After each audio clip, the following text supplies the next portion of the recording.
আসসালামু আলাইকুম। এখন শুনবেন সংবাদ শিরোনাম।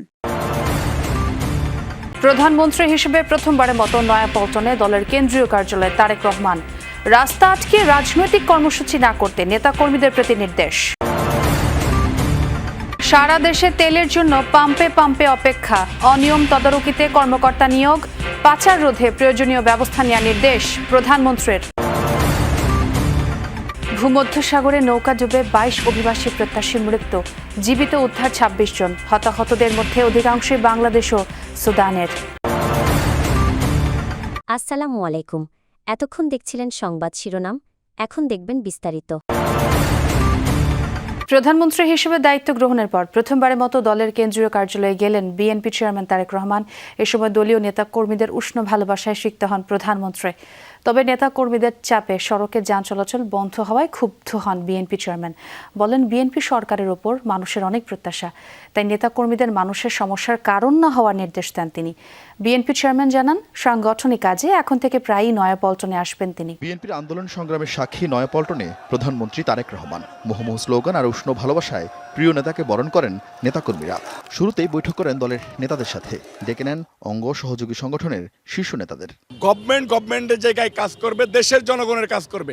আমরা সংগঠনের জায়গায় কাজ করব, সংগঠনকে সুসংগঠিত রাখবো। সরকারে গেলে যেই কাজগুলো ব্যস্ততা থাকতে হয় মন্ত্রী এমপিদের, স্বাভাবিক কারণেই আমার মনে হয় দলকে আলাদা করলে খুব ভালো হয়। যারা ৫ তারিখ আগে যারা কাজ করে রাজপথে ছিল তাদেরকে মূল্যায়ন করে যারা রাজপথে এবং দলকে আরো সুসংগঠিত করুক।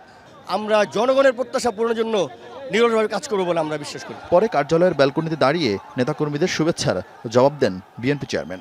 জানান, সাংগঠনিক কাজে নয়াপল্টনে আরও আসবেন তিনি, তবে শর্ত হচ্ছে বন্ধ করা যাবে না সড়কের যান চলাচল। অফিসে আমি আরও আসব, কিন্তু এরকম রাস্তা বন্ধ করা যাবে না। আর যদি এরকম রাস্তা বন্ধ হয় তাহলে আমার পক্ষে অফিসে আসা সম্ভব না। কিন্তু অফিসে আসলে নেতাকর্মী সকলের সাথে দেখা সাক্ষাৎ করা সম্ভব হবে, সাংগঠনিক কাজ করা সম্ভব হবে। প্রধানমন্ত্রী বলেন, যে কোনো মূল্যে দেশের আইন শৃঙ্খলা পরিস্থিতি স্বাভাবিক রাখতে হবে। মানুষ অনেক প্রত্যাশা নিয়ে দলের দিকে তাকিয়ে আছে। কাজে এখানে যে সকল নেতাকর্মী আছে, সারা দেশে আমাদের যে সকল নেতাকর্মী আছে, আমাদেরকে ধৈর্য ধরতে হবে, আমাদেরকে আইন শৃঙ্খলার ভিতরে থাকতে হবে এবং আমাদেরকে মানুষের পাশে দাঁড়াতে হবে। মানুষের সমস্যা হয়, কষ্ট হয়, অসুবিধা হয়, সেই জিনিসগুলো করা যাবে না। লন্ডন থেকে দেশে ফিরে গত বছরের ২৯ ডিসেম্বর নয়াপল্টনে আসেন তৎকালীন বিএনপির ভারপ্রাপ্ত চেয়ারম্যান তারেক রহমান। গত প্রায় ১.৫ দশক ধরে এই রাজপথে ছিল বিএনপি নেতাকর্মীদের একমাত্র ঠিকানা। কিন্তু গত কয়েক সপ্তাহ ধরে দলটির সাংগঠনিকভাবে অনেকাংশে স্থবির হয়ে পড়ে।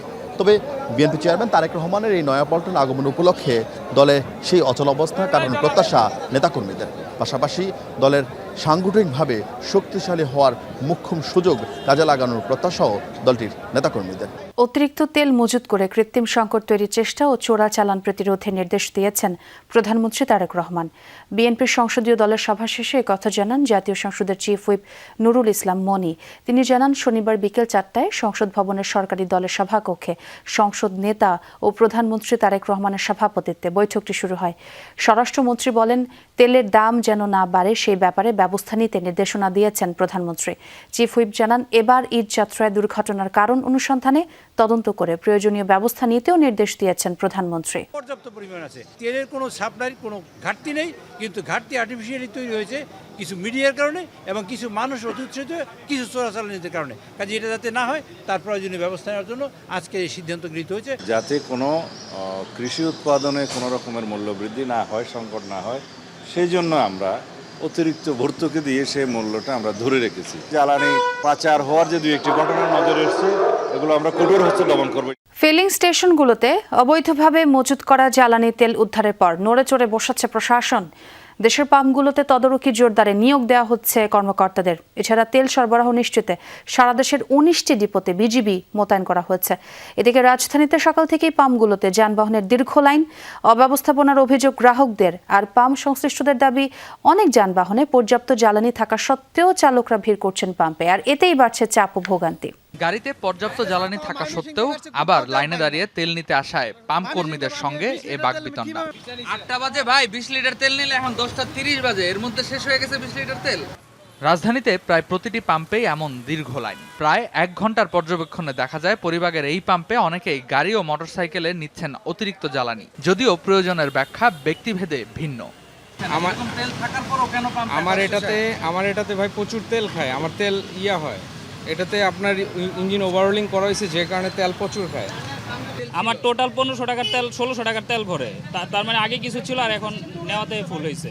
আমরা সপ্তাহে একবারই তেল ভরি, এটা যদি আমার বৃহস্পতিবার বা বুধবারও শেষ হয়ে যায় তখন আমি তেল ভরি না, আমি প্রতি শনিবারেই তেল ভরি। সরকারিভাবে রেশনিং নেই, পাম্পগুলোতে নিজেরাই তেল দিচ্ছে রেশনিং পদ্ধতিতে। লাইনে দাঁড়ানো সবাই যেন তেল পান, সেজন্যই এই সিদ্ধান্ত। 30 লিটার তেল আনে বা 40 লিটার 50 লিটার তেল আনে, মিনিমাম 30 থেকে 35 লিটার তেল প্রত্যেকটা গাড়িতেই আছে। 2-1টা গাড়ি হয়তো হাতে কোনো না থাকতে পারে, তারপরও আসে। ম্যাক্সিমাম কাস্টমারই এই গাড়িতে 20 লিটার তেল আপনি যা দেখেন যে ট্যাঙ্কি ফুল, বললাম তাদের অল্প একটু খালি তো তারা এটাই নিতে আসে। আবার কেউ ঘন্টার পর ঘন্টা অপেক্ষা করছেন, আবার কেউ কয়েকটি পাম্প ঘুরে তেল না পেয়ে দাঁড়িয়েছেন আরেক পাম্পের লাইনে। অবৈধ পথে ইউরোপে পাড়ি জমাতে গিয়ে ভূমধ্যসাগরে মৃত্যু হচ্ছে 22 অভিবাসন প্রত্যাশীর। আশঙ্কা করা হচ্ছে তাদের অধিকাংশই বাংলাদেশ ও সুদানের নাগরিক। শুক্রবার গ্রিস উপকূলের কাছে একটি নৌকা থেকে জীবিত উদ্ধার করা হয় আরও 26 জনকে, যাদের মধ্যে 21 জনই বাংলাদেশি। বাকিদের মধ্যে 4 জন দক্ষিণ সুদান ও 1 জন চাঁদের নাগরিক। উদ্ধারকৃতদের মধ্যে 2 জনকে হাসপাতালে ভর্তি করা হয়েছে। গ্রিক কোস্টগার্ড জানিয়েছে, ইউরোপ যাওয়ার সময় অভিবাসন প্রত্যাশীদের নিয়ে পথ হারিয়ে ফেলে নৌকাটি। টানা 6 দিন ঘুরে বেড়ায় উদ্দেশ্যহীনভাবে। সে সময় প্রতিকূল আবহাওয়া এবং খাবার ও পানির অভাবে মৃত্যু হয় অনেকের। উদ্ধারকৃতরা জানান, দালালদের নির্দেশে সমুদ্রে ফেলে দেয়া হয় মরদেহ। ভূমধ্যসাগরে মারা যাওয়া অভিবাসন প্রত্যাশীদের মধ্যে সুনামগঞ্জে 6 জনের পরিচয় নিশ্চিত করেছে জেলা প্রশাসন। শুক্রবার গ্রিস উপকূলের কাছে একটি নৌকা থেকে তাদের উদ্ধার করা হয়। নিহত 6 জন হলেন ফাহিম, সাজিদুর, শাহানুর, মজিবুর, ময়না ও আহমদ জয়। মৃত্যুর সংবাদের পর পরিবারগুলোতে চলছে শোকের মাতম।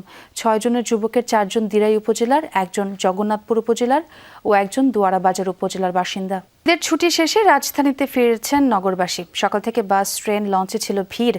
তবে এবার ঈদযাত্রায় দুর্ঘটনা বেশি থাকায় যাত্রীদের মাঝে বিরাজ করছে আতঙ্ক।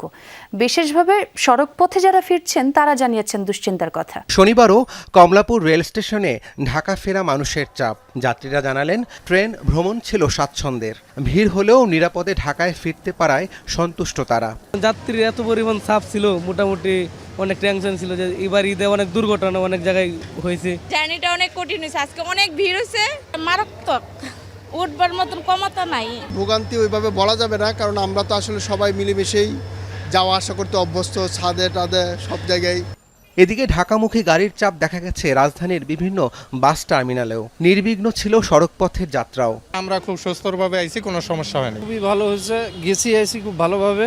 বাসে আসছি 1200 টাকা ভাড়া 1400 টাকা পর্যন্ত দেওয়া লাগছে। তবে ঈদযাত্রায় দুর্ঘটনা বেশি থাকায় যাত্রীদের মাঝে দেখা গেছে উৎকণ্ঠা। আমার এইবার মনে হচ্ছে যে আর আগামীতে আর যাব না এই আতঙ্কের মধ্যে, যেভাবে ক্ষতি হয়েছে দেশের মানুষের। অনেক আতঙ্ক ছিল আসলে, কারণ হচ্ছে যে বিগত সব বছরের তুলনায় এবার হচ্ছে যে সবচেয়ে বেশি লোক মারা গেছে।